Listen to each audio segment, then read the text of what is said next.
ခင်ဗျာ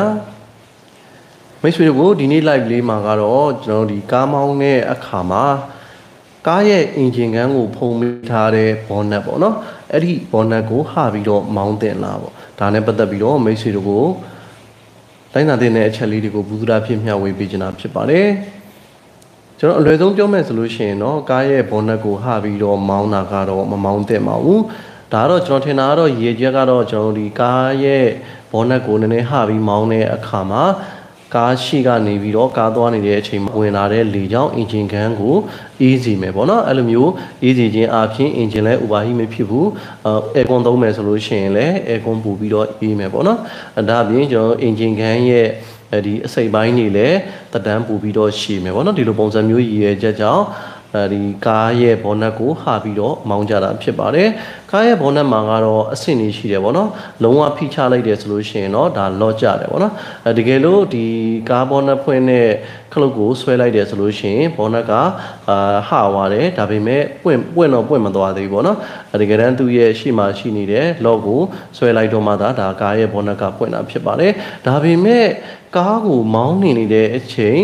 အချိန်ကဘယ်လောက်ရှိလို့ရှိမှမသိဘူးပေါ့နော်ဥမာမြို့တွင်းမောင်းနေဆိုရင်60လောက်ဖြစ်မယ်မြို့ပြင်မောင်းနေဆိုရင်80 100ဖြစ်သွားမယ်ပေါ့နော်အဲ့တော့မောင်းတဲ့အချိန်ပေါ်မူတည်မယ်ဒါအပြင်ရှေ့ကဝင်လာတဲ့လေပေါ်မူတည်မယ်ပေါ့နော်ရှေ့ကဝင်လာတဲ့လေတအားများလာလို့တအားကျန်းလာတယ်ဆိုလို့ရှိရင်အဲ့ဒီ bonnet ရဲ့အတွင်းအောက်ထဲကိုလေက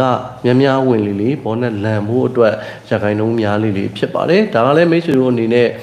တည်ပြီးသားဖြစ်မှာပါအဲ့တော့ကျွန်တော်ဒီ bonnet ရဲ့အောက်ထဲကိုလေများဝင်ရင်တကယ်လို့ပေါ့နော်ဒီ lock မကောင်းတဲ့ bonnet တွေပါဖြစ်နေခဲ့တယ်ဆိုရင်အဲ့ဒီ bonnet ကလန်ထွက်သွားရင်ကားရှေ့မှာရှိနေတဲ့လီဂါမန်ပေါ့နော်ရှေ့ရဲ့လီဂါမန်လည်းကွဲမယ်ဒါအပြင်အဲ့ဒီ bonnet လွင့်စင်သွားပြီးတော့တခြားကားတွေသွားပြီးထိမယ်ဆိုလို့ရှိရင်လည်းအနေရဖြစ်စေနိုင်တယ်ပေါ့နော် accident ဖြစ်စေနိုင်တယ်ဒါကြောင့်မို့ကားရဲ့ bonnet ကိုတော့ဟာပြီးတော့မမောင်းသင့်ပါဘူးဒါအပြင်မိတ်ဆွေတို့ရဲ့အဓိကရည်ရွယ်ချက်ဖြစ်တဲ့အင်ဂျင်ကိုအေးအောင်ပေါ့နော်အင်ဂျင်ရဲ့ဒီ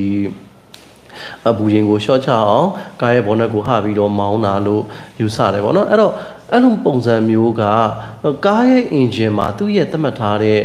ဒီ normal operation temperature ဆိုတာရှိပါတယ်သတ်မှတ်ထားတဲ့အပူချိန်တစ်ခုရှိပါတယ် engine ကအမြဲတမ်းအေးနေဖို့မလိုအပ်ပါဘူးအေးနေတယ်ဆိုလို့ရှိရင်အဆင်မပြေပါဘူးပုံမှန်ဆိုလို့ရှိရင်သူ့ရဲ့အပူချိန်ပေါ့နော်ဒီ90အထက်ရှိနေရမယ်90နဲ့105ပေါ့နော်105 109အဲ့ပုံဝင်ကျင်လောက်ရှိတယ်အဲ့တော့အဲ့လိုပုံစံမျိုး90နဲ့အဲ့ဒီ105 109ပုံဝင်ကျင်လောက်ဖြစ်အောင် thermostat တွေခံပေးထားတယ် engine ထဲမှာပေါ့နော်ဒီ engine ရဲ့cooling system coolant line ထဲမှာဒီပေါ့နော် thermostat တွေခံပြီးထားတယ် thermostat က engine ရဲ့ cooling system မှာအေးနေတယ်ဆိုရင် thermostat ကပိတ်နေမယ်သတ်မှတ်ထားတဲ့အပူချိန်ထက်ကျော်သွားမှသာ thermostat ကပွင့်သွားတာပေါ့နော်ဒီလိုပုံစံမျိုးနဲ့ engine ရဲ့ဒီပုံမှန်အလုပ်လုပ်တဲ့အပူချိန်ပေါ့နော် normal operation temperature ကိုထိန်းထားပြီးတာဖြစ်ပါတယ်ဒါကြောင့် engine ကအမြဲတမ်းအေးနေဖို့မလိုအပ်ဘူး engine အေးနေတယ်ဆိုရင်ဘာတွေဖြစ်နိုင်လဲဆိုတော့စီပူစားမယ်အဲ့တော့ကျွန်တော်တို့ဒီမနက်ပိုင်းပေါ့နော်ကားကိုနှိုးတဲ့အချိန်မှာအင်ဂျင်ကိုလုံးဝကားအေးနေတဲ့အချိန်ပေါ့နော်အင်ဂျင်အေးနေတဲ့အချိန်မှာဆက်နှိုးခြင်းမှာဆိုရင်ကားရဲ့အင်ဂျင်ရဲ့လေပတ်မှုကအရန်မြင့်နေတယ်ပုံမှန်ဆိုရင်တော့သူ့ရဲ့လေပတ်မှုက650ပုံဝန်းကျင်လောက်ပဲရှိတဲ့နာကတကယ်တမ်းဒီဆက်ချင်းနှိုးတဲ့အချိန်မှာဆိုရင်1200 1300 1400 1500အဲ့ဒီပုံဝန်းကျင်လောက်ထိအင်ဂျင် RPM ကြီးကမြင့်တက်နေမှာဖြစ်ပါတယ်အဲ့လိုပုံစံမျိုးအင်ဂျင် RPM ကြီးကမြင့်တက်နေတဲ့ပြီးရင်တိတ်မကြခင်မှာဥမာအနေနဲ့ပေါ့နော်2မိနစ်3မိနစ်လောက်နေတဲ့အခါမှာ engine RPM က650 600အဲ့ဘုံချင်းလောက်ကိုပြန်ပြီးတော့ကျသွားတာဖြစ်ပါတယ်ဒါကဘာဖြစ်လို့ကျသွားတာလဲဆိုတော့ engine ရဲ့သတ်မှတ်ထားတဲ့အပူချိန်ရောက်သွားတဲ့အခါမှာ ECU ကနေပြီးတော့ဒီ engine ရဲ့ water temperature sensor ကလာတဲ့အချက်လက်ကြောင့် engine ကသတ်မှတ်ထားတဲ့အပူချိန်ကိုရောက်နေပြီဆိုတာသိတဲ့အခါမှာ injector ကိုစီပူပြီးတော့ကျွေးခြင်းကိုရပ်လိုက်တယ်ပေါ့နော်တကယ်လို့အေးနေတဲ့အချိန်မှာဆိုရင် injector ကိုစီပူကျွေးနေရတယ်အဲ့တော့မိတ်ဆွေတို့ခုနကတော့အထက်မှာရှင်းပြခဲ့သလိုပေါ့နော်ဒီ bonnet ဖုံးကိုဟာတဲ့ရည်ရွယ်ချက်က engine အေးအောင်ဖြစ်တယ်အဲ့တော့ engine ကအမြဲတမ်းအေးနေတယ်ဆိုရင်ဘာဖြစ်မလဲဆိုတော့စီပူစားမယ် engine RPM ကြီးကပူပြီးတော့တက်နေမယ်အဲ့တော့ engine RPM ပူပြီးတော့တက်နေမယ်ဆိုရင်စီစားတာတစ်ခုတည်းလားဆိုတော့စီစားတာတစ်ခုတည်းမဟုတ်ပါဘူးတခြားသောဆိုးကျိုးတွေလည်းဖြစ်စေပါတယ် engine RPM အရန်တက်နေတဲ့အခါမှာဂီယာထိုးရင်ဂီယာစောင့်ပါတယ်ဒုံလဲဆိုပြီးတော့ဂီယာစောင့်ပါတယ်နောက်တစ်ချက်အနေနဲ့က engine RPM အရန်တက်နေတာက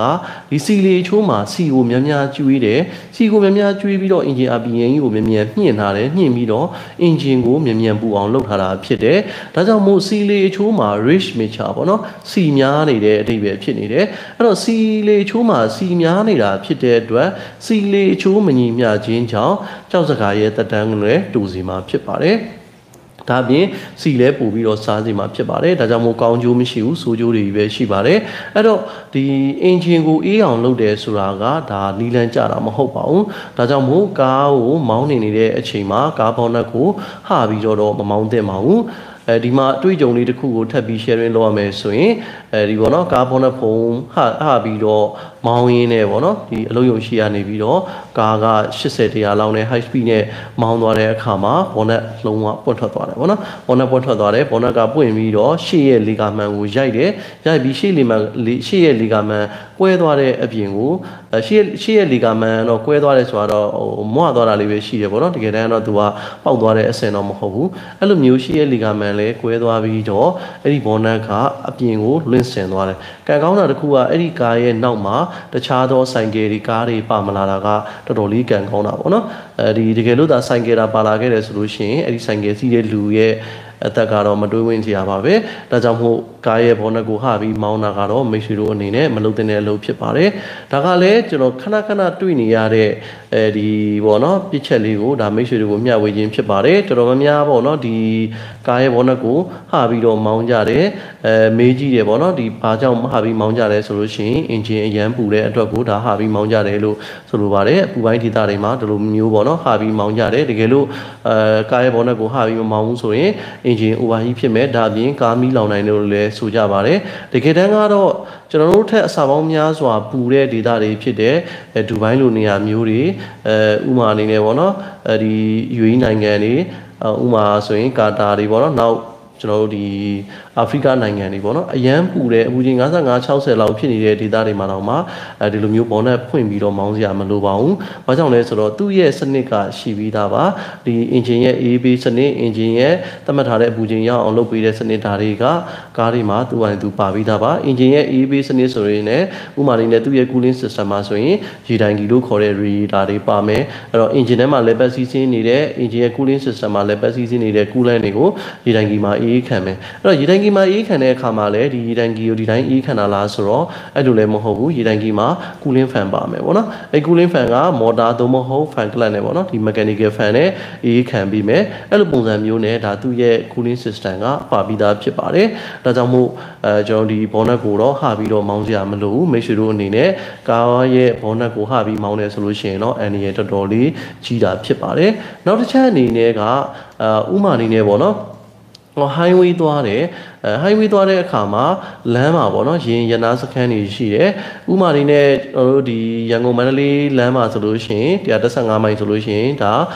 ဒီရင်ရနာစခန်းပေါ့နော်ဥမာ86မိုင်မှာဆိုလို့ရှိရင်လည်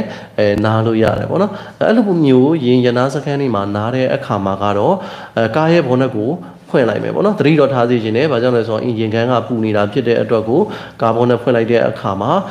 တခုခုသွားထိမိတယ်ဆိုလို့ရှိရင်အပူလောင်နိုင်တယ်ပေါ့နော်အဲ့လိုမျိုးကားရဲ့ဘောနက်ကိုဟပြီးတော့ကျွန်တော်ဥမာကိုကမိနစ်30လောက်နားမယ်ဆိုရင်ကားရဲ့ဘောနက်ကိုဟပြီးတော့မိနစ်30လောက်နားမယ်ပေါ့နော်ဒီလိုပုံစံမျိုးကတော့ဒါအဆင်ပြေပါတယ်အဲ့လိုမျိုးနာ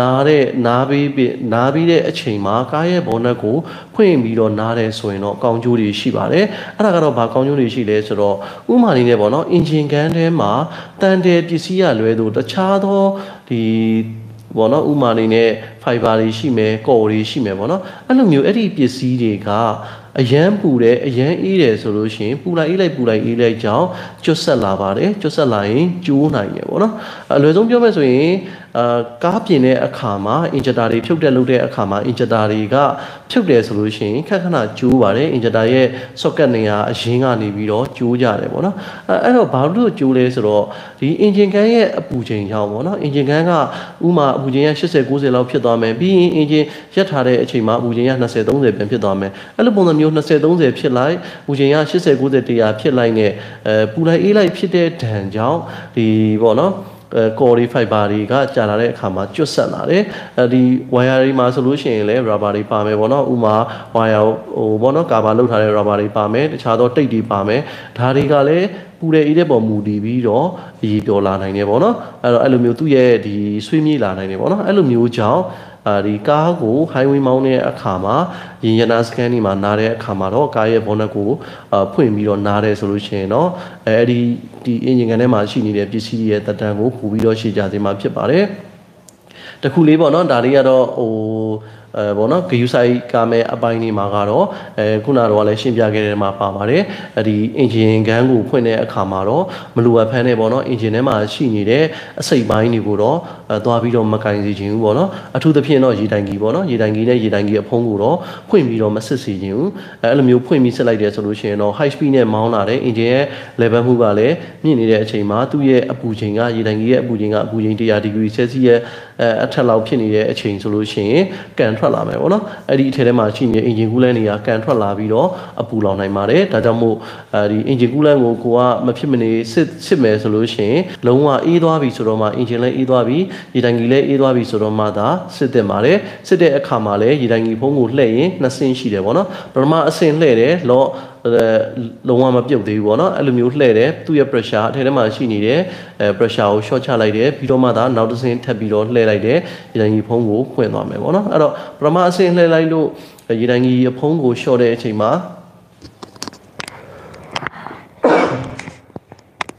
အထက်ထဲမှာရှိနေတဲ့သူ့ရဲ့ဖိအားပေါ့နော်ရော့သွားမယ်ရော့သွားပြီးတော့မှနောက်တစ်ဆင့်အနေနဲ့ဒါအဖုံးကိုလှည့်ဖြုတ်မယ်ပေါ့နော်ဒါကလည်းကျွန်တော်လိုအပ်တဲ့အချိန်မှဒါဖြုတ်တင်ပါတယ်မဟုတ်ရင်တော့ဒါမဖြုတ်တင်ပါဘူးရေတိုင်ကြီးတဲ့အတွင်းထဲမှာကူလန်ကဘယ်လောက်ရှိလဲ level မိလားမမိလားဆိုတာကိုရေပြန်ဘူးထဲမှာကြည့်တယ်ဆိုရင်လည်းသိနိုင်ပါတယ်ရေပြန်ဘူးမှာဆိုလို့ရှိရင် high နဲ့ low ဆိုပြီးတော့ရှိတယ်အဲ့ဒီကြားထဲမှာ engine coolant ရှိနေတယ်ဆိုရင်ပြဿနာမရှိပါဘူးဒါကတော့ဒီရင်ရနာစက္ကန့်တွေရောက်တဲ့အခါမှာပေါ့နော်ဒါကကားရဲ့ bonnet ကိုဖွင့်ပြီးတော့ဒီ engine ခန်းကိုအေးအောင်လုပ်တယ်ဆိုရင် engine လည်းတက်တာမယ်ဒါအပြင် engine ခန်းထဲမှာရှိနေတဲ့တခြားသော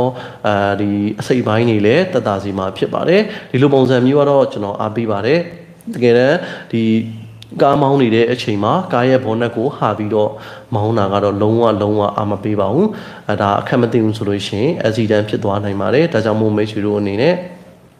ကားမောင်းနေတဲ့အချိန်မှာကားရဲ့ bonnet ဟာနေတယ်ဆိုလို့ရှိရင်ပြန်ပြီးတော့လော့ကြအောင်ပိတ်ပြီးတော့မှသာမောင်းနေတင်ပါတယ်တချို့ရဲ့ကားတွေမှာဆိုလို့ရှိရင်တော့ကား bonnet ပွင့်နေတယ်ကား bonnet ကလော့မကြဘူးဆိုလို့ရှိရင်ကားရဲ့ဒိုင်ခွက်မှာဒီ bonnet unlock ပေါ့နော်ဒါမှမဟုတ် open ဆိုပြီးတော့ပေါ်နေတာဖြစ်ပါတယ်အဲ့လိုပုံစံမျိုးပေါ်နေတယ်ဆိုရင်တော့ကားရဲ့ bonnet ကိုကြအောင်တေချာချပြီးတော့မှသာကားကိုရှေ့ဆက်ပြီးတော့မောင်းနှင်တင်တာဖြစ်ပါတယ်မဟုတ်ရင်ကျွန်တော်မလိုအပ်တဲ့တခြားသောဒီ accident လိုမျိုးတွေဖြစ်သွားနိုင်ပါတယ်ကိုယ့်ရဲ့ကားလည်းပျက်စီးသွားနိုင်တယ်အချိန်နဲ့မောင်းနေရင်ဘောနက်ကလောမကျလို့လုံးဝလန်ထွက်လာတယ်ဆိုလို့ရှိရင်ရှေ့လီဂါမန်ဒီကွဲသွားတယ်ဆိုရင်လီဂါမန်ရဲ့ဈေးနှုန်းကသိန်းချီရှိနေတာဖြစ်တယ်ဒါအပြင်အဲ့ဒီဘောနက်ကတခြားသောကားတွေသွားထိတယ်ဆိုလို့ရှိရင်လည်းပြဿနာတွေအများကြီးပဲဖြေရှင်းရမှာဖြစ်တဲ့အတွက်ကိုမိတ်ဆွေတို့အနေနဲ့ကားမောင်းတဲ့အခါမှာတက်နိုင်သမျှကားရဲ့ဘောနက်ကိုလုံးဝလော့ချပြီးတော့မှသာမောင်းနှင်တင်ပါတယ်ဒါကတော့မိတ်ဆွေတို့ကိုအကြံပေးခြင်းပဲဖြစ်ပါတယ်ကျွန်တော်ရဲ့ဒီနေ့ live လေးမှာဒီနေ့ video file မှာကတော့ကားရဲ့ဘောနက်ကိုဟာပြီးတော့မောင်းခြင်း